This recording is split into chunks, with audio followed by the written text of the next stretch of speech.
भारत के तेजस fighter jet पर Denmark ने ये क्या फैसला ले लिया? तेजस बनाने की रफ्तार हो जाएगी तूफानी। यूरोप से आएगा तेजस का वो सीक्रेट हथियार जिसके बिना अधूरा था भारत का आसमानी ब्रह्मास्त्र। अब होगा धड़ाधड़ उत्पादन। HAL का गुप्त मिशन हुआ कामयाब। विदेशी निर्भरता को दिया धोबी पछाड़। अब भारत खुद बनाएगा तेजस का दिल।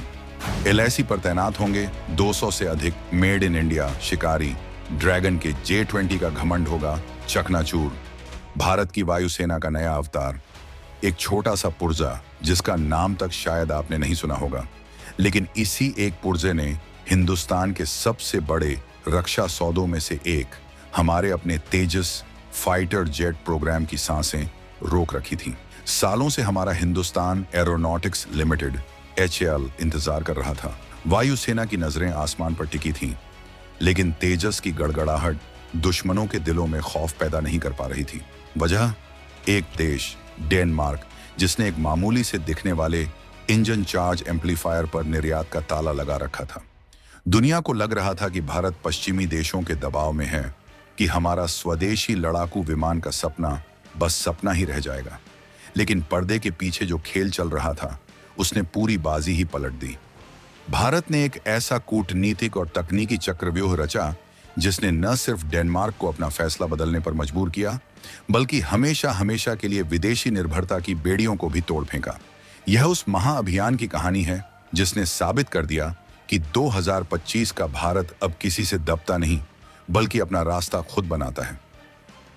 हम आपको बताएंगे इस धमाकेदार खबर की पूरी कहानी कि कैसे एक छोटे से पुर्जे ने भारत को रक्षा क्षेत्र में एक ग्लोबल सुपर पावर बनने की दहलीज पर खड़ा कर दिया है। तो बने रहिएगा वीडियो पर, और इस संबंध में आपके जो भी विचार हों कमेंट में लिखकर जरूर बताइएगा। अब जो मैं आपको बताने जा रहा हूं उसे सुनकर आपका सीना गर्व से चौड़ा हो जाएगा।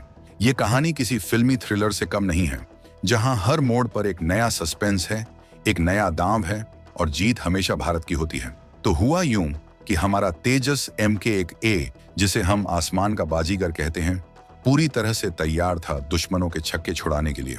भारतीय वायुसेना ने 73 लड़ाकू विमान और 10 ट्रेनर जेट्स का ऑर्डर HAL को थमा दिया था और डिलीवरी पिछले साल मार्च 2024 से ही शुरू होनी थी। लेकिन महीने बीतते गए, साल बदलने को आया और एक भी तेजस वायुसेना के बेड़े में शामिल नहीं हो सका। पूरा देश इंतजार कर रहा था। रक्षा विशेषज्ञ सवाल उठा रहे थे और दुश्मन देश मन ही मन मुस्कुरा रहे थे। उन्हें लग रहा था कि भारत का स्वदेशी सपना टूट गया। लेकिन असली कहानी तो कुछ और ही थी। इस देरी के पीछे का राज था एक छोटा सा डिवाइस जिसे कहते हैं इंजन चार्ज एम्पलीफायर। अब आप सोचेंगे कि ये एम्पलीफायर आखिर भला क्या है? सरल भाषा में समझिए, जैसे आपके दिल को धड़कने के लिए एक सही सिग्नल की जरूरत होती है, वैसे ही तेजस के शक्तिशाली GEF 404 इंजन को अपनी पूरी ताकत से दहाड़ने के लिए इस चार्ज एम्पलीफायर से मिलने वाले सटीक इलेक्ट्रॉनिक सिग्नल की जरूरत पड़ती है। ये सिर्फ इंजन को स्टार्ट नहीं करता, बल्कि उसके प्रदर्शन, उसकी ताकत और उसकी रफ्तार को कंट्रोल करने वाले इलेक्ट्रॉनिक वॉरफेयर सिस्टम का एक अहम हिस्सा है। इसके बिना तेजस सिर्फ एक लोहे का ढांचा है, एक बेजान परिंदा। और यही क्रूशल पुर्जा आता था डेनमार्क से। डेनमार्क ने इसे दोहरे उपयोग वाली वस्तु की लिस्ट में डाल रखा था, यानी इसका इस्तेमाल नागरिक कामों के साथ साथ सैन्य उपकरणों में भी हो सकता है। इसी नियम का हवाला देकर डेनमार्क ने इसके निर्यात पर रोक लगा दी। यह भारत के लिए एक बहुत बड़ा झटका था। HAL के हाथ बंधे हुए थे, क्योंकि तेजस जैसे आधुनिक विमान के हजारों पुर्जे दुनिया के अलग अलग देशों से आते हैं और फिर उन्हें भारत में असेंबल किया जाता है। एक भी पुर्जा अगर गायब हो तो पूरी प्रोडक्शन लाइन ठप पड़ जाती है। चीन और पाकिस्तान यही तो चाहते थे। उन्हें लगा कि पश्चिमी देश भारत पर दबाव बना रहे हैं और अब तेजस कभी उड़ान नहीं भर पाएगा। लेकिन वो भूल गए थे कि ये नया भारत है जो किसी के आगे झुकना नहीं, बल्कि रास्ता निकालना जानता है। जैसे ही डेनमार्क ने आंखें दिखाईं, दिल्ली में बैठे हमारे रणनीतिकारों ने एक ऐसा प्लान बनाया जो किसी शतरंज की चाल से कम नहीं था। एक तरफ सितंबर 2024 में भारत सरकार ने पर्दे के पीछे से डेनमार्क के साथ कूटनीतिक बातचीत का दौर शुरू किया। ये कोई मीडिया में आने वाली बातचीत नहीं थी, ये थी शांत, गहरी और असरदार कूटनीति। भारत ने डेनमार्क को समझाया कि यह पुर्जा भारत की रक्षा के लिए कितना जरूरी है और भारत इसका इस्तेमाल किसी गलत काम के लिए नहीं करेगा। ये बातचीत चल ही रही थी कि दूसरी तरफ भारत ने अपना सबसे बड़ा तुरुप का इक्का चल दिया। HAL को एक टॉप सीक्रेट मिशन दिया गया। मिशन था इसी इंजन चार्ज एम्पलीफायर का स्वदेशी उत्पादन शुरू करना। HAL ने बिना कोई देरी किए बेंगलुरु की ही एक प्राइवेट कंपनी के साथ मिलकर इस डिवाइस को बनाने का काम शुरू कर दिया। ये भारत की डबल सोर्सिंग स्ट्रैटेजी थी, एक ऐसी रणनीति जिसने दुनिया के बड़े बड़े रक्षा विशेषज्ञों को भी हैरान कर दिया। इसका मतलब था कि भारत अब किसी एक देश पर निर्भर नहीं रहेगा। एक दरवाजा बंद होगा तो हम दूसरा दरवाजा खुद बना लेंगे। और हुआ भी यही। एक तरफ डेनमार्क के साथ हमारी बातचीत सफल हुई और उन्होंने प्रतिबंध हटाकर एम्पलीफायर की डिलीवरी फिर से शुरू कर दी, और दूसरी तरफ हमारे भारतीय इंजीनियरों ने दिन रात एक करके made in India charge amplifier तैयार कर लिया। आज स्थिति यह है कि हम डेनमार्क से भी आयात कर रहे हैं और साथ ही साथ अपने देश में भी इसका उत्पादन कर रहे हैं। यानी अब भविष्य में अगर कोई भी देश, चाहे वो अमेरिका हो या यूरोप का कोई और देश, हम पर दबाव बनाने की कोशिश करेगा तो भी हमारे तेजस का उत्पादन एक सेकंड के लिए भी नहीं रुकेगा। ये है आत्मनिर्भर भारत की असली ताकत। ये वो गुप्त शक्ति है जो दुश्मनों को नींद में भी डराती है। अब HAL के पास वो ताकत आ गई है कि वो न सिर्फ वायुसेना के पुराने ऑर्डर को पूरा करेगा, बल्कि हाल ही में मंजूर हुए अतिरिक्त 97 तेजस MK1A विमानों का निर्माण भी रिकॉर्ड समय में कर देगा। अगले महीने से ही तेजस की डिलीवरी शुरू होने जा रही है और आने वाले कुछ ही सालों में भारतीय आसमान 200 से ज्यादा स्वदेशी तेजस विमानों की गड़गड़ाहट से गूंज उठेगा। अब जरा सोचिए, इस एक फैसले का असर कितना गहरा और दूर तक जाने वाला है। ये सिर्फ एक पुर्जे की कहानी नहीं है, ये जियोपॉलिटिकल चेसबोर्ड पर भारत के एक शह और मात वाले मूव की कहानी है।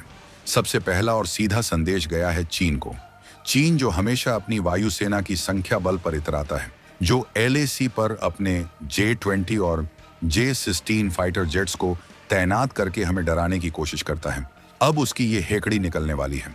अब तक चीन को लगता था कि भारत के पास सुखोई और मिराज जैसे पुराने पड़ते विमान हैं, जबकि उसके पास आधुनिक विमानों की पूरी फौज है। लेकिन अब पासा पलट चुका है। अगले 5 सालों के अंदर जब 200 से ज्यादा तेजस MK1A जो अपने advance AESA radar, electronic warfare sweet, हवा से हवा में मार करने वाली अस्त्र मिसाइल और स्वदेशी ASPJ जैमर से लैस होंगे, LAC पर गरजेंगे, तो चीन को दिन में तारे नजर आ जाएंगे। तेजस की खासियत है इसका छोटा आकार, तेज रफ्तार और जबरदस्त मनियोब्राबिलिटी, जो पहाड़ी इलाकों में लड़ाई के लिए इसे दुनिया का सबसे घातक विमान बनाती है। चीन के भारी भरकम J-20 विमान तेजस की फुर्ती के आगे कहीं नहीं टिकेंगे। संख्या बल का जो फायदा चीन को अभी तक मिल रहा था, वो अब खत्म हो जाएगा। अब बराबरी का नहीं, बल्कि भारत का पलड़ा भारी होगा। अब बात करते हैं हमारे दूसरे पड़ोसी पाकिस्तान की। पाकिस्तान अपने चीनी भीख में मिले JF-17 फाइटर जेट पर बहुत इतराता है। उसे वो अपना गौरव कहता है। लेकिन हकीकत यह है कि JF-17 हमारे तेजस MK1A के सामने एक बच्चे जैसा है। टेक्नोलॉजी, हथियार, रडार, रफ्तार, हर मामले में तेजस उससे मीलों आगे है।